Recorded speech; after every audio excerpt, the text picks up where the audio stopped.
है कि कार्यकर्ताओं के दिलों में कितना जबरदस्त जोश, जज्बा और जलवा है। इसलिए दोनों हाथ खड़े करके जोरदार तरीके से जय घोष का जवाब देंगे। बोलिए भारत माता की, भारत माता की, भारत माता की।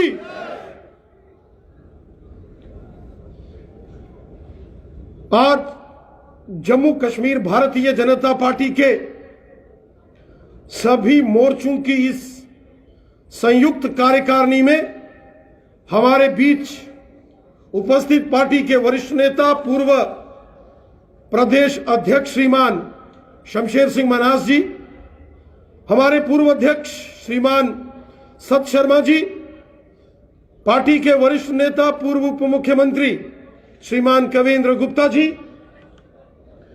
हमारे संगठन महामंत्री आदरणीय अशोक कौल जी, हमारे महामंत्री प्रदेश श्रीमान विनोद गुप्ता जी, डॉक्टर देवेंद्र मनियाल जी, श्रीमान सुनील शर्मा साहब, यहां उपस्थित राष्ट्रीय कार्यकारिणी की सदस्य श्रीमती प्रिया सेठी जी, सभी मोर्चों के प्रभारी भाई मुनीश शर्मा जी, यहां उपस्थित सभी मोर्चों के अध्यक्ष, महिला मोर्चा की अध्यक्षा श्रीमती संजीता डोगरा जी, युवा मोर्चा के अध्यक्ष श्रीमान अरुण देव सिंह जी, किसान मोर्चा के अध्यक्ष श्रीमान ओमी खजूरिया जी, एससी मोर्चे के अध्यक्ष प्रोफेसर गारूराम भगत जी, ओबीसी मोर्चे के अध्यक्ष श्रीमान ब्रह्मजोत सती जी, एसटी मोर्चे के अध्यक्ष श्रीमान चौधरी हारून जी और माइनॉरिटी मोर्चा के अध्यक्ष श्रीमान शेख बशीर साहब। यहां उपस्थित भारतीय जनता पार्टी प्रदेश के सभी पदाधिकारी बंधु, सभी वरिष्ठ नेतागण, यहां उपस्थित सभी जिलों के प्रभारी, सह प्रभारी, पूर्व विधायक, डीडीसी के chairman, BDC members, DDC members, honourable corporators, party के सभी मोर्चों के यहां उपस्थित सभी कार्यकर्ताओं को मेरी तरफ से नमस्कार। और मैं आज इस जॉइंट वर्किंग कमेटी मीटिंग, जो संयुक्त मोर्चों की, सभी मोर्चों की हमने एक साथ जो कार्यकारिणी रखी है, इस कार्यकारिणी की बैठक में मैं हृदय से आप सबका अभिनंदन करता हूं, स्वागत करता हूं। साथियों, हम सब जानते हैं कि भारतीय जनता पार्टी की एक परंपरा कि जब भी राष्ट्रीय कार्यकारिणी की बैठक होती है, उस राष्ट्रीय कार्यकारिणी की बैठक के बाद हमारी प्रदेशों की कार्यकारिणी होती है, प्रदेशों की कार्यकारिणी के बाद जिलों की कार्यकारिणी होती है और जिलों की कार्यकारिणी के बाद मंडलों की कार्यकारिणी की बैठक होती है। यह हमारा एक क्रम है। और इसी प्रकार जब पार्टी के प्रदेशों में, केंद्र शासित प्रदेशों में प्रदेश कार्यकारिणी होती है, उसी बीच मोर्चों की भी प्रदेश की कार्यकारिणी होती है और फिर मोर्चों की भी जिला कार्यकारिणी और मोर्चों की भी मंडलों की कार्यकारिणी होती। इस बार पार्टी के हमारे शीर्ष नेतृत्व ने यह तय किया, माननीय राष्ट्रीय अध्यक्ष श्रीमान जगत प्रकाश नड्डा साहब ने, कि पूरे भारत में जितने प्रांत, केंद्र शासित प्रदेश हैं, उन सब में सभी मोर्चों की इकट्ठी जॉइंट कार्यकारिणी की बैठक होनी चाहिए। और उसी क्रम में आज जम्मू कश्मीर के भारतीय जनता पार्टी संगठन के सभी मोर्चों के एक जॉइंट कार्यकारिणी का आयोजन यहां जम्मू के अंदर किया गया है। इस बैठक में आप सबका मैं पुनः एक बार हृदय से अभिवादन करता हूं, अभिनंदन करता हूं। साथियों, हम सब जानते हैं कार्यकारिणी की बैठक में कोई राजनीतिक, कोई चुनावी समर में कोई रैलियों को संबोधित करने वाले जैसे भाषण होते, वो वैसा नहीं होता है। यहां बहुत संक्षेप में संगठनात्मक विषयों पर चर्चा होती है, अनेक जो हमारे वैचारिक विषय हैं उन पर चर्चा होती है, अपने पार्टी के गौरवशाली इतिहास पर चर्चा होती है। साथियों, हम सब जानते हैं कि इस कार्यकारिणी में अलग अलग विषयों पर चर्चा होती है। चूंकि हम सभी बहुत पुराने कार्यकर्ता हैं। अभी यहां हमारे संगठन मंत्री जी ने जैसे क्रम अनुसार हमको आज की दिनचर्या बताई, अलग अलग विषयों पर यहां चर्चा होने वाली है और वो सभी विषय बहुत महत्वपूर्ण है। जब हम बैठक में जाते हैं हमारे हाथ में डायरी और पेन होता है, वो सभी महत्वपूर्ण विषय जो बैठक के अंदर चर्चा में आते हैं हम उनको नोट करते हैं। चूंकि हम मोर्चों के वरिष्ठ कार्यकर्ता हैं, हम पार्टी के वरिष्ठ कार्यकर्ता हैं, हम सामाजिक क्षेत्र के अंदर पब्लिक लाइफ के अंदर चुने हुए प्रतिनिधि हैं, चाहे वो डीडीसी है, बीडीसी है, कारपोरेटर है, वो काउंसलर हैं या वार्ड मेंबर्स हैं या पंचीज हैं, सरपंचीज हैं। हम राजनीतिक क्षेत्र के अंदर जो चुने हुए प्रतिनिधि हैं उनको भी पार्टी संगठन के इन बहुमूल्य विचारों को जो प्रतिबिंबित किया जाता है उनको नोट करके धरातल पर अपने कार्यकर्ताओं के बीच में चर्चा करनी होती है, ताकि सभी कार्यकर्ताओं को पार्टी की वैचारिक दृष्टिकोण का ज्ञान हो। हम सब जानते हैं भारतीय जनता पार्टी केवल एक मात्र पॉलिटिकल पार्टी नहीं है। जैसे बाकी के राजनीतिक दल है, जैसे बाकी के पॉलिटिकल पार्टी सिर्फ इसलिए उनका गठन होता है कि उनको हर प्रकार से सत्ता का सुख भोगना है, सत्ता के लालच में अनेक पार्टियों का गठन होता है, लेकिन भारतीय जनता पार्टी की नींव और भारतीय जनता पार्टी का गठन, हमारा इतिहास, हमारा वैचारिक दृष्टिकोण, हमारी पंच निष्ठाएं राष्ट्रवाद के ऊपर आधारित है। हमारा एक वैचारिक संगठन, एक आइडियोलॉजिकल बेस्ड ऑर्गेनाइजेशन है। हम केवल मात्र पॉलिटिकल पार्टी जैसे अन्य राजनीतिक दल होते हैं वैसे राजनीतिक दल भारतीय जनता पार्टी नहीं होती। हमारे पार्टी का प्रत्येक कार्यकर्ता अपने देश के लिए, अपनी मातृभूमि के लिए, अपनी सरजमी के लिए जीता। मैं अक्सर कहता हूं भारतीय जनता पार्टी का प्रत्येक कार्यकर्ता जैसे भारतीय सेना का जवान होता है, जैसे इंडियन आर्मी का कोई सोल्जर होता है, वैसे ही भारतीय जनता पार्टी का प्रत्येक कार्यकर्ता होता है, हमारे मोर्चों के कार्यकर्ता होते हैं। और हम सब जानते हैं सेना के अंदर भी जब मोबिलाइजेशन होती है, हम में से जो सैनिक है वो भली भांति जानते हैं कि सेना को जब सारा कैमोफ्लाइज होता है या कॉर्डन होता है तो वहां भी मोर्चाबंदी की जाती है, किलेबंदी की जाती है। और उसी प्रकार भारतीय जनता पार्टी में यहां मूल संगठन में, पेरेंट बॉडी में बहुत महत्वपूर्ण रोल होता है।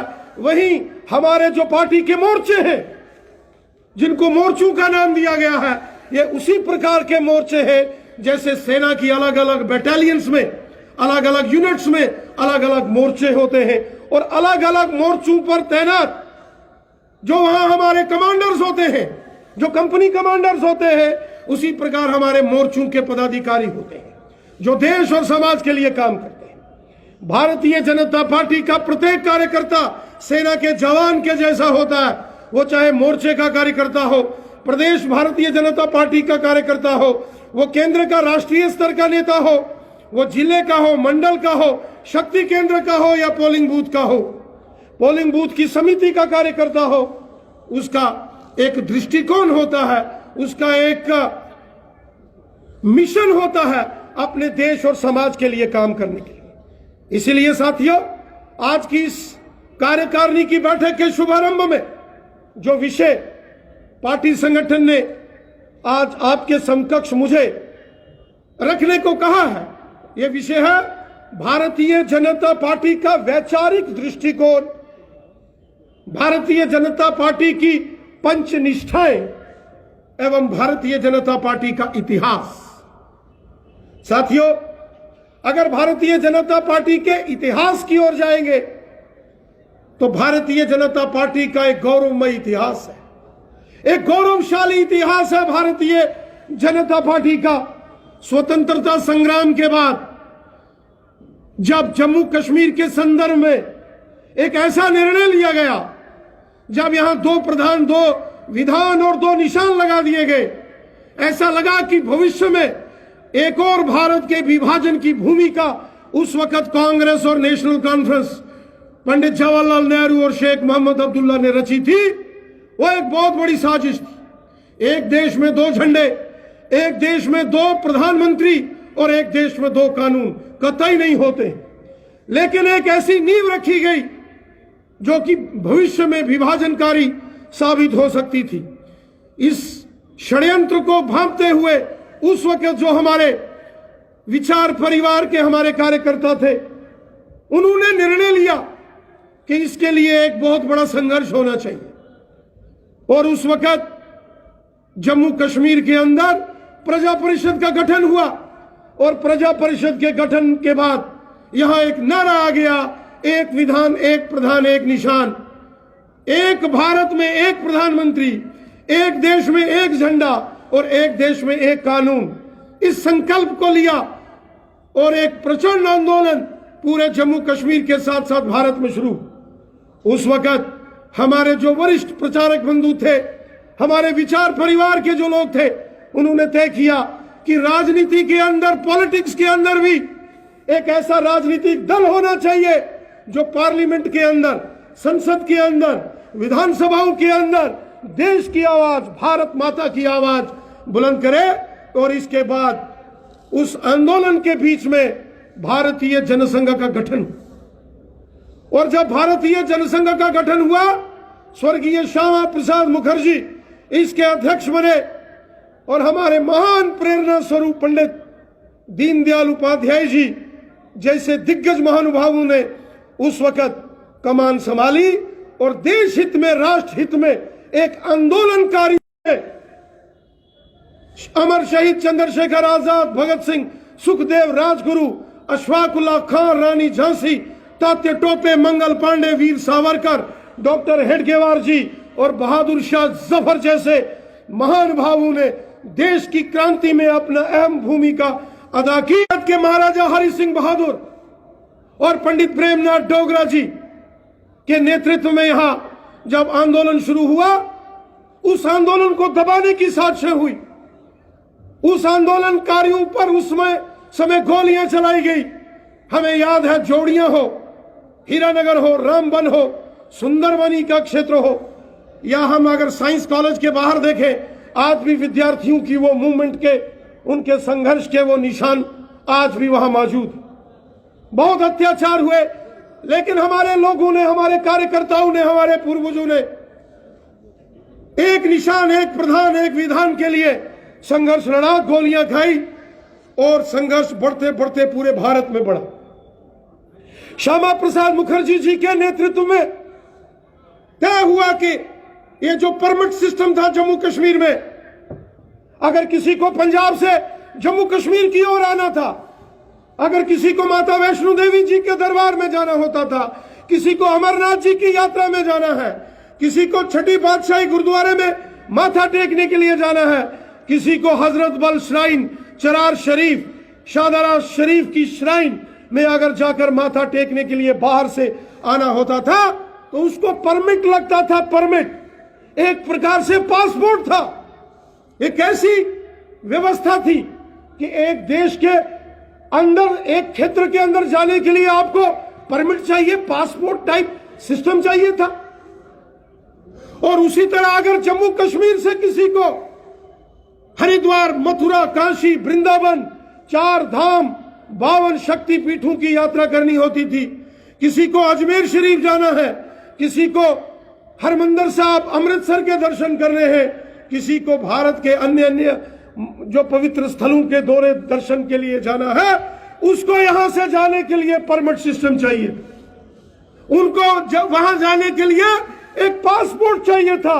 एक भारत के अंदर ये कैसी व्यवस्था बना के रख दी गई थी उस वक्त कांग्रेस और नेशनल कॉन्फ्रेंस के लोगों।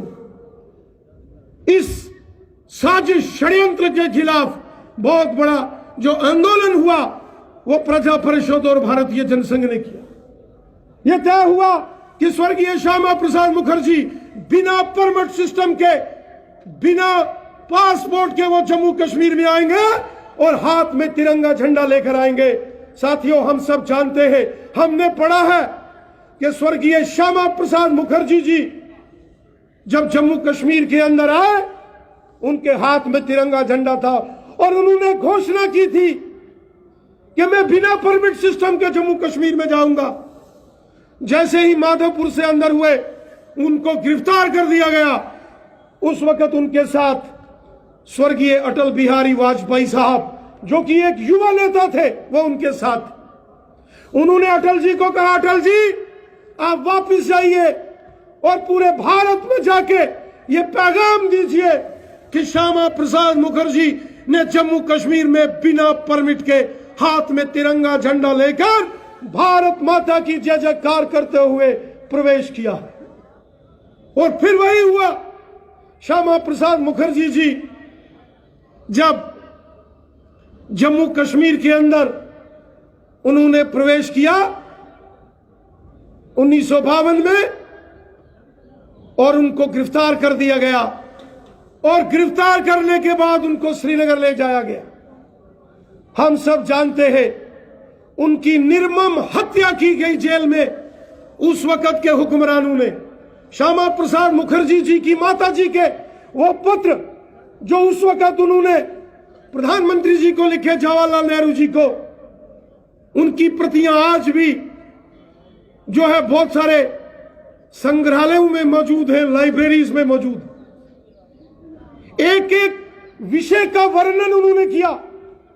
फिर श्यामा प्रसाद मुखर्जी जी को गिरफ्तारी के समय उनके साथ जो पुलिस के जवान थे, उनके वर्णन आते हैं कि किस प्रकार श्यामा प्रसाद मुखर्जी जी की हत्या की गई। और महाराजा हरि सिंह बहादुर, जो जम्मू कश्मीर के महाराजा थे, उनको कांग्रेस, पंडित जवाहरलाल नेहरू और यहां नेशनल कॉन्फ्रेंस शेख मोहम्मद अब्दुल्ला की सरकार ने जम्मू कश्मीर से बाहर कर दिया, उनको वनवास दे दिया और यह आदेश दे दिया कि वो वापस जम्मू कश्मीर में नहीं आ सकते। उस वक्त यहां पंडित प्रेमनाथ जी डोगरा और महाराजा हरि सिंह जी ने तय किया कि यहां आंदोलन होगा, और पंडित प्रेमनाथ डोगरा जी के नेतृत्व में यहां आंदोलन हुआ। और देश भर में श्यामा प्रसाद मुखर्जी, अटल बिहारी वाजपेयी और भारतीय जनसंघ के नेतृत्व में आंदोलन हुआ। जब स्वर्गीय श्यामा प्रसाद मुखर्जी जी का बलिदान हो गया, पूरे भारत में प्रचंड आंदोलन हुआ, और उस आंदोलन का परिणाम हुआ कि 1960 के दशक में जम्मू कश्मीर में प्रधानमंत्री को खत्म करके यहां मुख्यमंत्री बना दिया गया। यह टाइटल खत्म कर दिया गया कि आप प्रधानमंत्री नहीं, यहां मुख्यमंत्री होगा। यह पहली जीत थी हमारी पार्टी की, हमारे जो राजनीतिक और राष्ट्र हित में जो हमारा वैचारिक दृष्टिकोण है कि एक देश में 2 प्रधानमंत्री नहीं चलेंगे।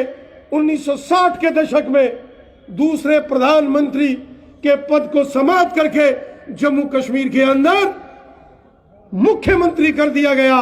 यह पहली जीत थी। और श्यामा प्रसाद मुखर्जी साहब का और भारतीय जनसंघ प्रजा परिषद के जो हमारे क्रांतिकारी पूर्वजों का बलिदान था, वो रंग लाया।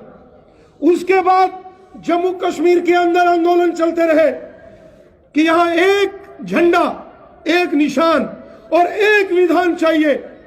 उसके लिए सतत भारतीय जनसंघ ने प्रयास किया, और साथियों यह संघर्ष चलता रहा।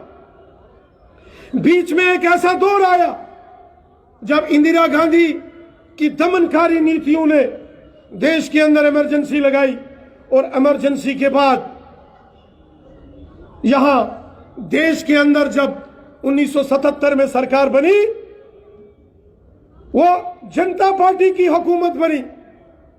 श्री मोरारजी देसाई देश के प्रधानमंत्री बने, पहली बार गैर कांग्रेसी सरकार बनी, और उसमें भारतीय जनसंघ का बहुत बड़ा रोल था। स्वर्गीय अटल बिहारी वाजपेयी साहब को देश का विदेश मंत्री बनाया गया।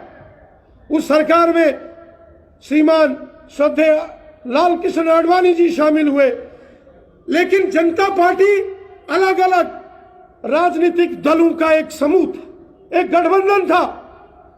और धीरे धीरे जब भारतीय जनता पार्टी के जो आइडियोलॉजिकल विषय है, जो वैचारिक मुद्दे हैं, हमारे राष्ट्रवाद, देश, हमारी संस्कृति, हमारा सांस्कृतिक राष्ट्रवाद, उस सरकार ने जब हमारे मूलभूत वैचारिक मुद्दों पर चोट करने की कोशिश की तो भारतीय जनसंघ उस सरकार से बाहर हो गया। सरकार की किसी ने चिंता नहीं की कि हम सत्ता में हैं, हम मिनिस्टर हैं। अपने वैचारिक मुद्दों की सबको चिंता थी। अपने आधारभूत जो हमारे आइडियोलॉजिकल इश्यूज थे उन पर अडिग रहते हुए भारतीय जनसंघ उस गठबंधन सरकार से बाहर हो गए। फिर तय हुआ और 6 अप्रैल सन 1980 को मुंबई में समुद्र के तट पर भारतीय जनता पार्टी का गठन हुआ। अटल बिहारी वाजपेयी साहब की वो कविता, बादल छटेंगे, सूरज निकलेगा और कमल खिलेगा, ये उनका वो कविता के अंश उन्होंने उस राष्ट्रीय कार्यकारिणी की बैठक में 6 अप्रैल 1980 को मुंबई में कहे थे, जब भारतीय जनता पार्टी का गठन हुआ। भारतीय जनसंघ प्रजा परिषद की तरह ही भारतीय जनता पार्टी ने कार्य शुरू किया और करते करते अनेक प्रकार के राष्ट्रवादी आंदोलन लड़े। जम्मू कश्मीर के अंदर आतंकवाद के विरुद्ध संघर्ष में हमारे कितने कार्यकर्ताओं ने बलिदान दिए। वो कश्मीर घाटी के अंदर स्वर्गीय टीकालाल जी टिपलू हो, प्रेमनाथ जी भट्ट हो, वहां असंख्य कार्यकर्ताओं ने बलिदान दिए। डोडा किश्तवाड़ का एरिया हो, राजौरी पुंछ का क्षेत्र हो, जम्मू संभाग का एरिया हो, यहां स्वतंत्रता के बाद भी भारतीय जनता पार्टी जनसंघ प्रजा परिषद के कार्यकर्ताओं ने देश हित में अपनी कुर्बानियां और बलिदान दिए। जैसे स्वतंत्रता संग्राम में हमारे कार्यकर्ताओं ने बलिदान दिए। साथियों, धीरे धीरे धीरे भारतीय जनता पार्टी के कार्यकर्ताओं की यह मेहनत थी कि कभी संसद के अंदर 2 मेंबर पार्लियामेंट होते थे और एक बार जब अटल बिहारी वाजपेयी साहब मेंबर पार्लियामेंट थे तो विपक्ष के लोग हंसे थे उन पर, और उन्होंने पार्लियामेंट के अंदर ये उन्होंने एक घोष लगाया था, उद्घोष था उनका कि एक दिन आएगा कि लोग कांग्रेस को हंसेंगे और पूरे देश में भारतीय जनता पार्टी सत्ता में होगी, क्योंकि देश की हित में राष्ट्रवाद के लिए अगर कोई कार्य करता है तो वो भारतीय जनता पार्टी का कार्य करता है। और वो दिन हमने देखा, पहले अटल बिहारी वाजपेयी साहब की सरकार बनी, 13 दिन 13 महीने, फिर लगभग 4.5 पौने 5 साल। उस दौर के अंदर भी दुनिया ने देखा कि किस तरीके से सुशासन क्या होता है, देश हित में कैसे निर्णय होते हैं। इंदिरा गांधी और नरसिम्हा राव जो थे, जब प्रधानमंत्री थे तो अमेरिका जैसे देशों के दबाव में परमाणु परीक्षण नहीं कर सके थे, लेकिन वो अटल बिहारी वाजपेयी साहब थे जो गठबंधन सरकार चलाते चलाते उन्होंने देश की रक्षा प्रणाली को, देश के डिफेंस मैकेनिज्म को बहुत ताकत दी और बहुत मजबूती दी। कारगिल युद्ध में उन्होंने पाकिस्तान को पछाड़ा, अंतर्राष्ट्रीय स्तर पर चीन और पाकिस्तान को अलग थलग किया। वाजपेयी साहब का दौर एक गोल्डन दौर था। उस वक्त जम्मू कश्मीर के अंदर पहली बार आतंकवाद के दौर को समाप्त करने में अहम भूमिका हासिल की गई। साथियों, उसके बाद जब 2014 में हमारे देश के अंदर हमारी सरकार बनी, देश ने बहुमत देकर श्री नरेंद्र मोदी साहब को देश का प्रधानमंत्री बनाया। हम सब ने देखा, सबका साथ, सबका विकास और सबका विश्वास और एक भारत श्रेष्ठ भारत, इस संकल्प को लेकर ये सरकार बनी। और जब लोकतंत्र के मंदिर में पहली बार देश के प्रधानमंत्री जा रहे थे, किस प्रकार उन्होंने साष्टांग प्रणाम संसद भवन की सीढ़ियों में करके भारत देश के लोकतांत्रिक मूल्यों को प्रणाम किया। और लगातार देश के अंदर विकास कार्य, सबका साथ, सबका विकास, सबका विश्वास, सबका प्रयास, इस मिशन के साथ उन्होंने कार्य किया। और कार्य करते करते गरीब, मजदूर, किसान, दलित, शोषित, पिछड़े, वंचित, शहर के, गांव के, पहाड़ के, मैदान के, हिंदू, मुस्लिम, सिख, ईसाई, जैन, पारसी, बौद्ध, महिलाएं, पुरुष, बच्चे, बुजुर्ग, समाज के हर वर्ग का विकास, हर वर्ग की चिंता अगर किसी ने की, माननीय प्रधानमंत्री नरेंद्र मोदी साहब ने। जब उन्होंने नारा दे दिया सबका साथ सबका विकास, जब उन्होंने स्वच्छ भारत का मिशन दे दिया, अपने हाथ में झाड़ू पकड़कर स्वयं स्वच्छता अभियान को बढ़ाया, जब उन्होंने देश भर में स्वच्छ भारत मिशन के तहत गांव गांव में टॉयलेट्स, बाथरूम बनाने का अभियान लिया, यह एक बहुत बड़ी पहल थी जिसको यूनाइटेड नेशन हो, यूनेस्को हो, अंतरराष्ट्रीय स्तर पर जिसको मान्यता मिली। ये मोदी साहब का विजन था और भारतीय जनता पार्टी का वैचारिक दृष्टिकोण था कि हमारा जो कुछ है हमारे देश के लिए। यह हमारा विचार है कि हमारा जो कुछ है वो हमारी मातृभूमि के लिए है। वेदों के अंदर लिखा है, इदम राष्ट्राय इदम नमम, इदम राष्ट्राय इदम नमम। हमारा जो कुछ है हमारे देश के लिए है, हमारी मातृभूमि के लिए है, हमारा सब कुछ हमारे देश के लिए है। क्योंकि ये देश मिट्टी का टुकड़ा नहीं है। अटल बिहारी वाजपेयी साहब ने संसद के अंदर कहा था, भारत कोई मिट्टी का टुकड़ा नहीं है, यह जीता जागता राष्ट्र पुरुष है। इसका कंकर कंकर हमारे लिए शंकर है। हम जिएंगे तो मातृभूमि के लिए और हम मरेंगे तो अपनी मातृभूमि के लिए।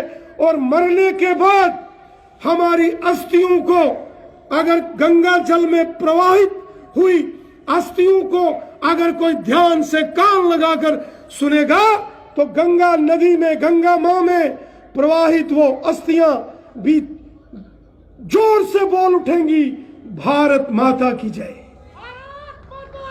ये विचार है भारतीय जनता पार्टी का, ये भारतीय जनता पार्टी है, ये हमारी पार्टी का विचार है। इस विचार के लिए हम काम करते हैं, इस मिशन के लिए काम करते हैं। और फिर वो मिशन जो श्यामा प्रसाद मुखर्जी जी ने शुरू किया था, एक विधान, एक प्रधान, एक निशान। और एक प्रधान तो उनके बलिदान के बाद पूरा हो गया, लेकिन एक निशान और एक विधान ये 5 अगस्त 2019 को तब हुआ जब लोकसभा के साथ साथ राज्यसभा में भी हमारी सरकार बहुमत में। ये षड्यंत्र था जो देश के विरुद्ध वो मिटा दिया गया। आज जम्मू कश्मीर के अंदर हिंदू हो, मुसलमान हो, सिख हो, ईसाई हो, जम्मू संभाग का हो, कश्मीर का हो या लद्दाख का हो, सब मिलजुल कर एक भाव से, समभाव से रहते। यह हमारा राष्ट्रीय दृष्टिकोण है। एक भारत श्रेष्ठ भारत, यह हमारा भारतीय जनता पार्टी का वैचारिक दृष्टिकोण है। सबका साथ, सबका विकास, सबका विश्वास और सबका प्रयास, यह हमारा वैचारिक दृष्टिकोण है जो हमारी सरकार मोदी जी के नेतृत्व में लेकर चल रही है। जो कार्य वाजपेयी साहब ने किए, यह हमारा वैचारिक दृष्टिकोण। साथियों, भारतीय जनता पार्टी हमारे संगठन की, इसको पंचनिष्ठ संगठन कहते हैं। हमारी 5 निष्ठाएं जो आप जैसे वरिष्ठ कार्यकर्ताओं को हमेशा याद रखनी। हमारा संगठन मूल्य आधारित राजनीति करता है, हमारा संगठन देश और समाज के लिए काम करता है। हमारी 5 निष्ठाएं, आपको कोई भी पूछेगा, जैसे हमारे वर्ष के 6 वार्षिक उत्सव कार्यक्रम होते हैं, उसी प्रकार हमारी 5 निष्ठाएं, वो 5 निष्ठाएं जिनके प्रति हमारा पूर्ण समर्पण है, वो हम सबके हृदय में, दिमाग में हमेशा याद रहनी चाहिए। हमारी पहली निष्ठा है राष्ट्रवाद। नेशनलिज्म, ये हमारा पहला मूलभूत आधार है, स्तंभ है हमारी पंचनिष्ठाओं का। हमारी पार्टी का गठन राष्ट्र हित में, देश के लिए राष्ट्रवाद जिसका नाम दिया गया, ये हमारी पहली निष्ठा है। इसीलिए भारतीय जनता पार्टी के कार्यकर्ताओं को फौजी कहा जाता है। बिना वर्दी के अंदर देश की सेवा करने वाले फौजी अगर कोई है, ये भारतीय जनता पार्टी के कार्यकर्ता है, ये बीजेपी के कार्यकर्ता है, ये आप लोग। हमारा पहला विषय राष्ट्रवाद, नेशनलिज्म, उसके साथ कभी हम समझौता नहीं कर सकते। हमारा दूसरा जो पंचनिष्ठ जो आधार स्तंभ है वो है लोकतंत्र, डेमोक्रेसी। हम लोकतंत्र में विश्वास रखते हैं, हम डेमोक्रेसी में, लोकतांत्रिक मर्यादाओं में, मूल्यों में। अन्यथा आपने कांग्रेस के दौर देखे हैं कि कैसे चुनी हुई सरकारों को हटा दिया जाता था, वरना जो तांडव पश्चिम बंगाल में ममता बनर्जी ने किया कि जब सीबीआई की और ईडी की टीम उनके पुलिस के डायरेक्टर जनरल से जांच करने गई और उनको गिरफ्तार कर दिया जाता, और यहां देश के गृह मंत्री जी के प्रवास और एक देश की सबसे बड़ी पार्टी के राष्ट्रीय अध्यक्ष जी का बंगाल में दौरा होता तो आगजनी होती। उस वक्त भी अगर वहां राष्ट्रपति शासन नहीं लगा तो उसका एक ही कारण था कि भारतीय जनता पार्टी की प्रतिबद्धता लोकतंत्र में है। हमारा दूसरा विषय ये डेमोक्रेसी है, लोकतंत्र है। और लोकतंत्र की मजबूती जो जम्मू कश्मीर में नहीं थी, यहां कभी पंचायतों को अधिकार नहीं थे, बीडीसी और डीडीसी के चुनाव नहीं होते थे, 73rd और 74th अमेंडमेंट लागू नहीं होती थी, यहां गुजर बकरवालों को, गद्दी सिप्पी लोगों को, एसटी वालों को कभी उनके लोकतांत्रिक हक नहीं दिए जाते थे। आज अगर वो लोकतंत्र के अंदर दिए हैं तो भारतीय जनता पार्टी ने दिए।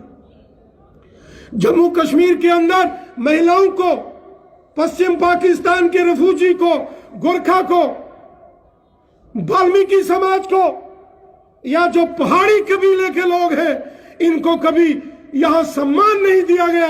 आज पहली बार अगर इनको किसी ने सम्मान दिया है तो भारतीय जनता पार्टी ने दिया है, क्योंकि हमारी प्रतिबद्धता लोकतंत्र में है।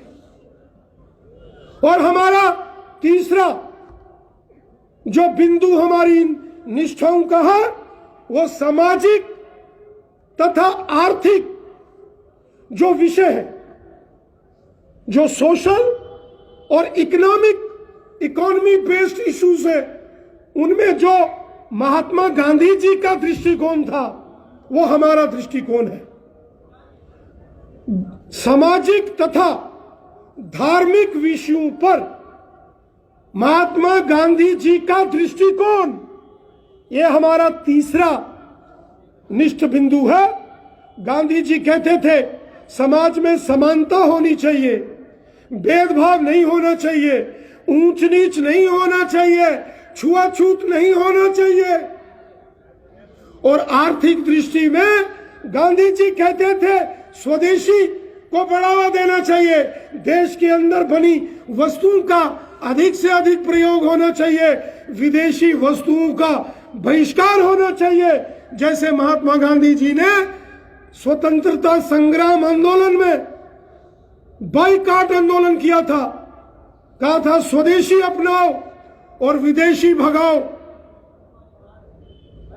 यह हमारा आर्थिक दृष्टिकोण है कि अपने देश के अंदर बनी वस्तुओं का हम प्रयोग करें, ये चाइना, अमेरिका, ये विदेशी वस्तुओं का हम बहिष्कार करें। यह हमारा तीसरा बिंदु था। और चौथा महत्वपूर्ण बिंदु वो था सकारात्मक पंथ निरपेक्ष, पॉजिटिव सेकुलरिज्म। ये पॉजिटिव सेकुलरिज्म क्या है? यह था सर्वधर्म संभाव। हमें किसी से कोई बैर नहीं, सब हमारे हैं। एक देश के अंदर रहने वाले सब लोग, हिंदू है, मुसलमान है, सिख है, ईसाई है, बौद्ध है, जैन है, पारसी है, कोई है, वो किस धर्म का, मत का, पंथ का है, लेकिन वो हमारा है। ये देश हमारा एक परिवार है और इसके अंदर रहने वाला प्रत्येक व्यक्ति हमारा है।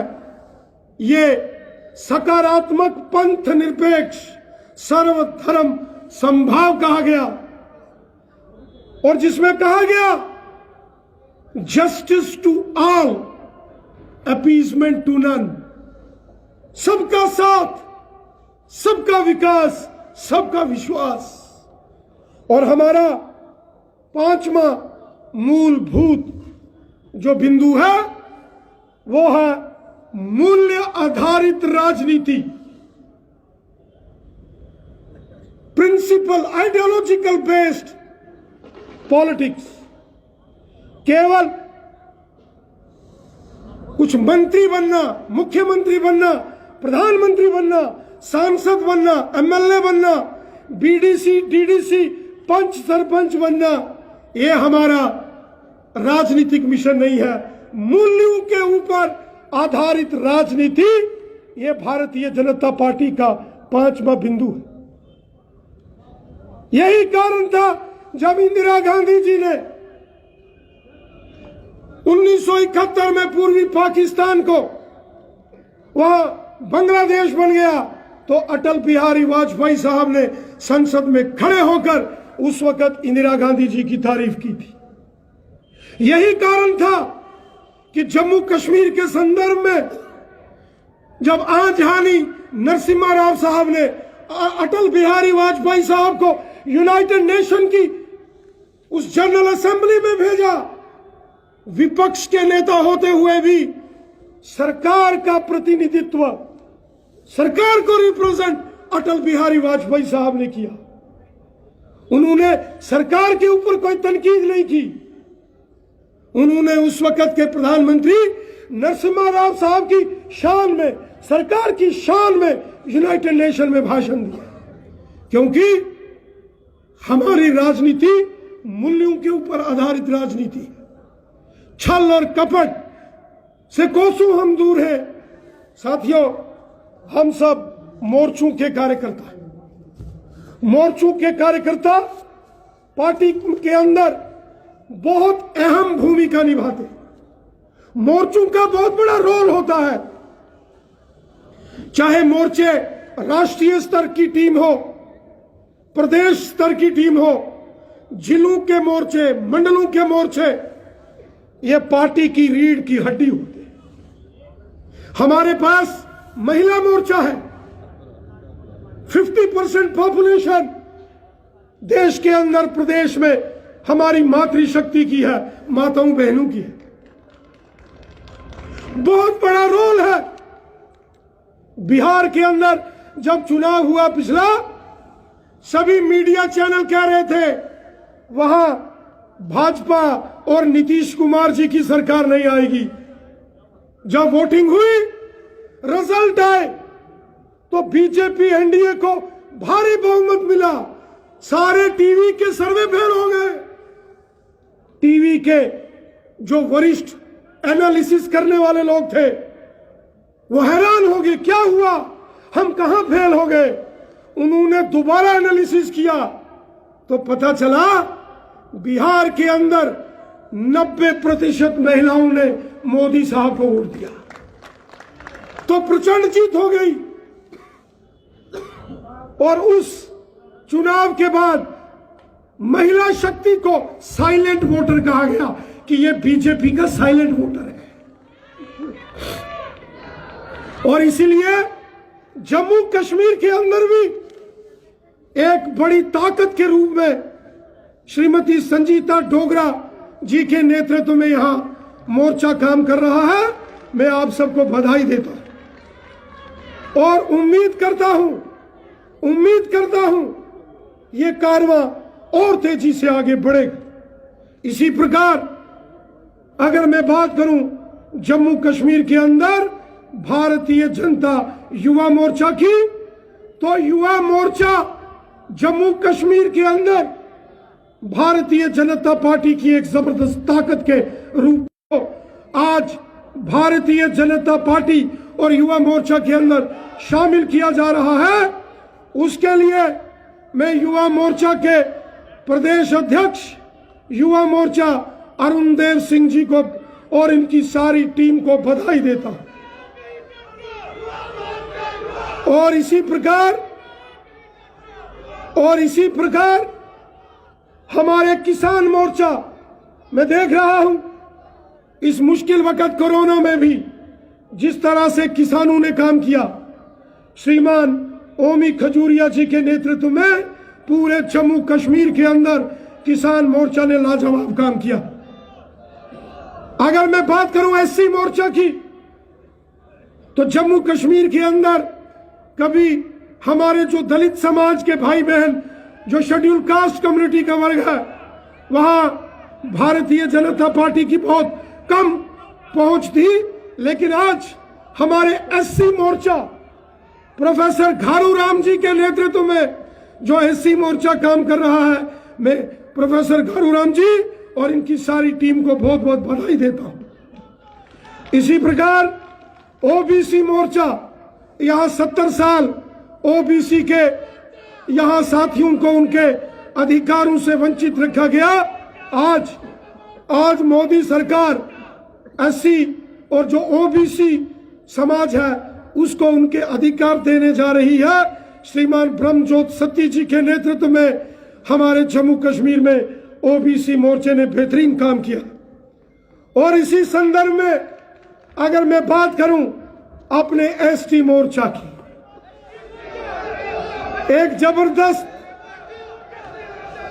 बहुत जबरदस्त ताकत के रूप में एसटी मोर्चा उभर के सामने आया है। मैं श्रीमान हारून चौधरी जी और इनकी सारी टीम को मुबारकबाद पेश करता हूं, जो एसटी के लोगों में उन्होंने काम किया है। मोदी साहब ने शेड्यूल ट्राइब एसटी कम्युनिटी के लोगों को 70 साल में पहली बार उनको हक मिले तो मोदी जी ने और बीजेपी ने दिए। इसके लिए भी मैं उनको मुबारकबाद पेश करता हूं। और मैं अगर बात करूं हमारे माइनॉरिटी मोर्चा की, तो सबने देखा है श्रीमान शेख बशीर साहब और उनकी सारी टीम ने पूरे जम्मू कश्मीर के अंदर बेहतरीन काम किया है, लाजवाब काम किया है।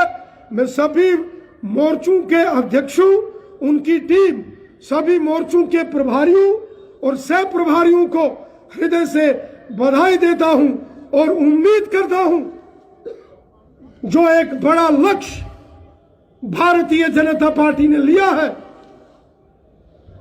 जो आने वाले दिनों में जम्मू कश्मीर के अंदर चुनाव होने वाले हैं, डिलिमिटेशन की प्रक्रिया जैसे ही पूरी होगी उसके बाद जम्मू कश्मीर में विधानसभा के चुनाव होंगे। और मुझे पूरा विश्वास है ये जो यहां मेरे मोर्चे के कार्यकर्ता है, जिनकी तुलना मैंने भारतीय सेना के जवानों से की है, फौजियों से की है, आप आने वाले इस महासंग्राम में, इस महायुद्ध में, इस महाराजनीतिक अभियान में, ये जो चुनावी समर होने वाला है, इसमें सभी मोर्चों का बहुत बड़ा रोल और बहुत बड़ा योगदान रहने वाला है। मुझे पूरा विश्वास है जो मिशन 50 से ज्यादा सीटें जीतकर जम्मू कश्मीर में भारतीय जनता पार्टी की सरकार बने, इसमें इस टारगेट को हासिल हम तभी कर सकते हैं जब ये मोर्चों के हमारे सैनिक, ये मोर्चों के फौजी अपने अपने मोर्चे जीतेंगे। और मुझे पूरा विश्वास है आप सभी कार्यकर्ता दिन रात एक करेंगे, दिन रात मेहनत करेंगे और आने वाले चुनावों में 50 से ज्यादा सीटें जीतकर जम्मू कश्मीर में भारतीय जनता पार्टी की सरकार बनेगी और भारतीय जनता पार्टी का यहाँ मुख्यमंत्री बनेगा। आप सबका बहुत बहुत धन्यवाद। जय हिंद, जय भारत।